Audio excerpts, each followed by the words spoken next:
एकाधिक गुणन मैं इस पर अप्लाई करूँगी, उसको हम बहुत ध्यान से अगर हम देखें तो इनमें कोई सिमिलरिटी दिख रही है हमें, ये इनका मैं मल्टीप्लाई कर रही हूँ।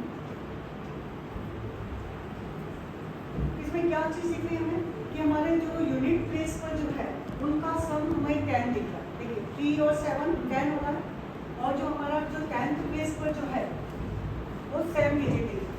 ठीक है, इसमें हम एकाधिक गुणन लगाएंगे। यहाँ पर भी देखिए यूनिट प्लेस पर जो सम है उसका 8 और 2 कितना सम हो रहा है यहाँ पर 10, और 10th प्लेस पर जो है, और जो 10th प्लेस पर वो 7 यूनिट होना, आपकी 7 डिजिट होना चाहिए। यहाँ पर हम देखें यूनिट प्लेस पर 3 और 7 सम कितना हो रहा है 10, और जो आपका 10th प्लेस पर जो है वो क्या होना चाहिए 7 डिजिट। तो इसका जो रूल है यहाँ पर एकाधिक गुणन में कि यूनिट प्लेस पर इसका सम कितना होना चाहिए 10, और जो 10th प्लेस पर जो यूनिट डिजिट है हमारा उसका क्या होना चाहिए 7 डिजिट होना चाहिए। बहुत आसान हो जाएगा यहाँ पर। इसको हम करेंगे 7 3 21, ठीक है। तो यहाँ पूरा हम लिखेंगे 21, और 2 में मल्टीप्लाई 2 का ना करते किसका करेंगे हम एकाधिक गुणन, तो 2 का ना करते किसका करेंगे हम उससे एक अधिक, तो 2 3 6। देखिए इसका मल्टीप्लिकेशन कितना 5 में 5 का ना करते किसका करेंगे हम 6 का, तो 5 6 इसका मल्टीप्लिकेशन। इधर 9 1 9। अब देखिए यहाँ मैंने इसलिए इसको लिया, सम तो 10 है पर हमारा जो मल्टीप्लिकेशन में 2 डिजिट में होना चाहिए।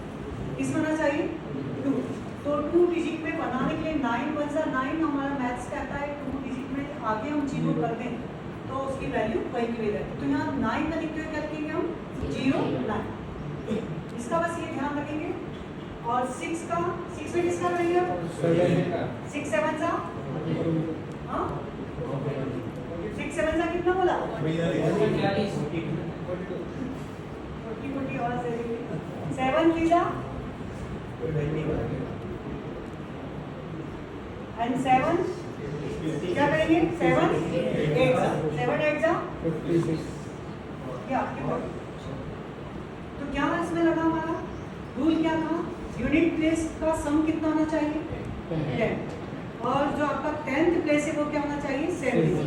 ठीक है, तो आपके पास में यदि किसी के पास में कॉपी है या कुछ है मोबाइल है तो उस पर भी अपन करके मतलब कुछ क्वेश्चंस अपने माइंड में पुटअप करिए तो मुझे बताइए कि मैडम इसका करिए 2 डिजिट 5 4 5 6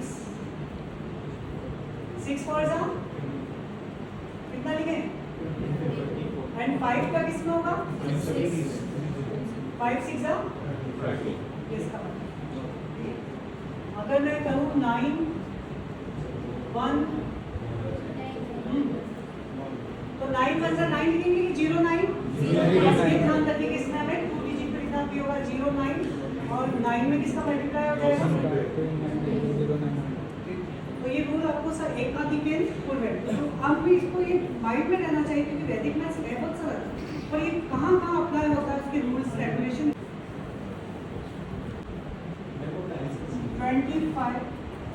95 का स्टेप लो,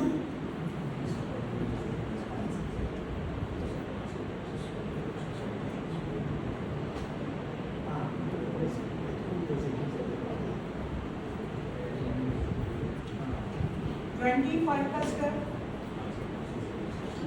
क्या ये रूल लग सकता है। देखिए यहाँ पर 65 का स्क्वायर मीन्स क्या होगा,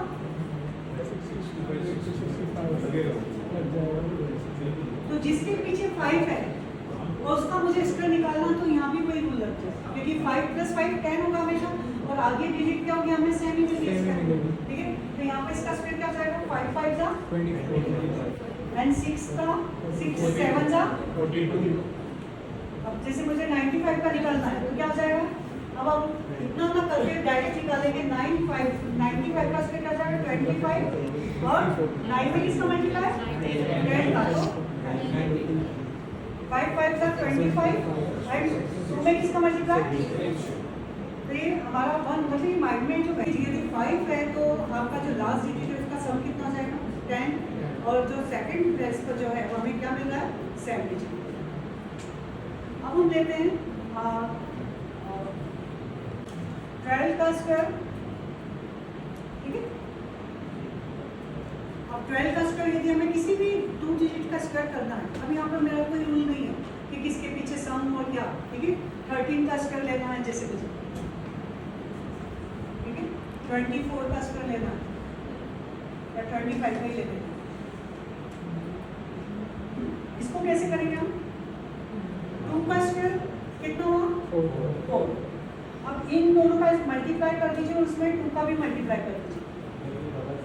1 into 2, 2 into 2, मतलब मैंने क्या कहा, ये इसका इसका इसका ऊपर जो स्क्वायर सबका मल्टीप्लाई, 1 into 2 2, 2 into 2 4, और ये 1 का स्क्वायर 144, 3 का स्क्वायर 1 into 2 3 into 2 1 का स्क्वायर 5 का स्क्वायर 25, ये 2 कैरी होगा, ठीक है। अभी तक हमारा नहीं आ रहा था तो मैं 1 डिजिट चाहिए। अब 2 into 5 10, into 2 20, 20 plus 2 22 का 2, फिर 2 कैरी, 2 का स्क्वायर 4 into 4 plus 2 6, मतलब हमारे को यहाँ पर माइंड से मतलब यहाँ लिखा हुआ हमारा से आंसर देखिए फिर से 5 का स्क्वायर 25, 25 का क्या लिखा मैंने 5 into यहाँ 2 into 5 into 2 कितना हुआ 20 plus 2 22, 2 रखा है 2 कैरी हुआ 2 का स्क्वायर 4 plus 2 6, 6। अब मैं आपको देखिए अब आपको किसी का भी लेना है 23 का लिखना, 3 का स्क्वायर 2 into 3 6 6 into 2 12 का 2, 1 2 का स्क्वायर 4 plus 1 5, ठीक है। तो कौन सा फार्मूला लग रहा है माइंड, ठीक है। अब यहाँ डिजिट में कुछ भी ले लूँगा 2 3 1 ले लिया, जितने यहाँ डिजिट हैं उतने यहाँ डिजिट है, पर किसका मल्टीप्लाई होना चाहिए 999 होना चाहिए। भले अब क्या ऑप्शन बचा, इधर ज़्यादा और इधर कम, वो थोड़ा सा आपको मतलब थोड़ा सा इसमें आपको माइंड लगाना पड़ेगा। क्या होगा उसको देखिए 6 3 4 1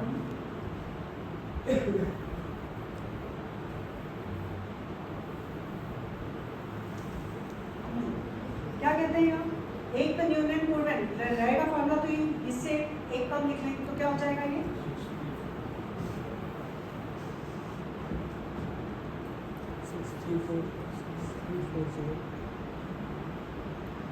6 3 क्या लिखूंगी 4 0, यहाँ पर लिखेंगे हम 0 4 3 6। क्या करना चाहिए हमें, वेरी गुड, ऊपर एक 0 कर दिया ना। अब मैंने क्या बताया था इसमें क्या होना चाहिए 9 ही होना चाहिए, इसको तो फिक्स कर दिया था। तो यहाँ तो 0 कैसे लेंगे, ले सकते हैं क्या, नहीं, लेकिन मैंने कहा था ये वाले डिजिट तो फिक्स 9 ही होना चाहिए, इसके जो यहाँ है वो 9 से कम, तो 0 यहाँ मैंने बढ़ा लिया, बट यहाँ पर इसको नहीं, यहाँ 0 नहीं करना। तो जो बच गया है कौन सा बच गया था ये, ठीक है। तो इसको हम करेंगे यहाँ पर, तो पहले तो आप लिख लो इसको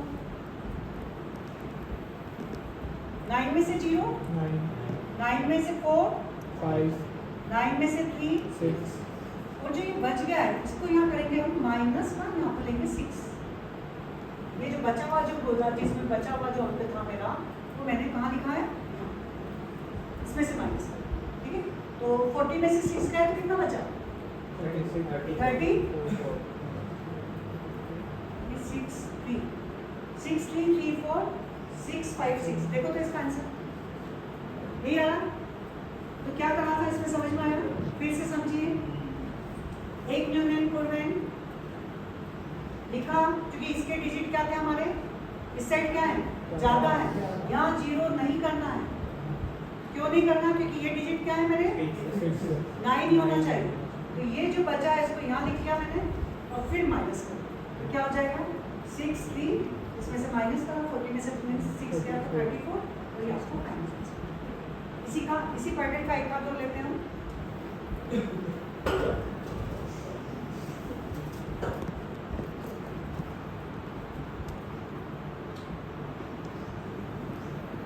इधर बढ़ा दी उधर कम, ठीक है। तो एक न्यूटन कोऑर्डिनेट से ये क्या हो जाएगा 6 3 4 4,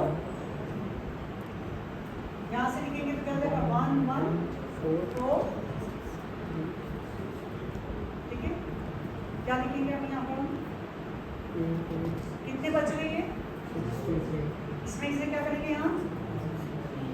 माइनस कर, ठीक है। 9 में से 1, 8 9 में से 1, 9 में से 4, और ये इसमें से देखिए 11 में से 3, फिर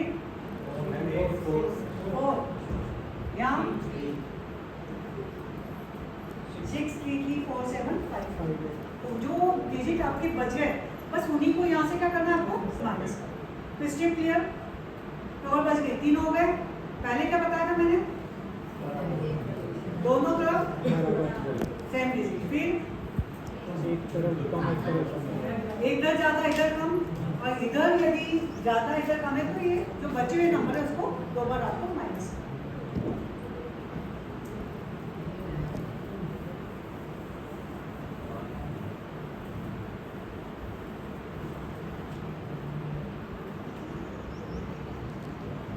अब दूसरा एक नियम हो गया ऊर्ध्व तिर्यक भ्राम। कौन सा है? ऊर्ध्व तिर्यक भ्राम। तिर्यक मतलब वो तो मतलब खड़ा, तिर्यक मतलब ऑब्लिक, उसको हम फॉलो करें। तो इसके साथ में हम मल्टीप्लाई करते हैं, जैसे मैंने लिया 3 2 × 12।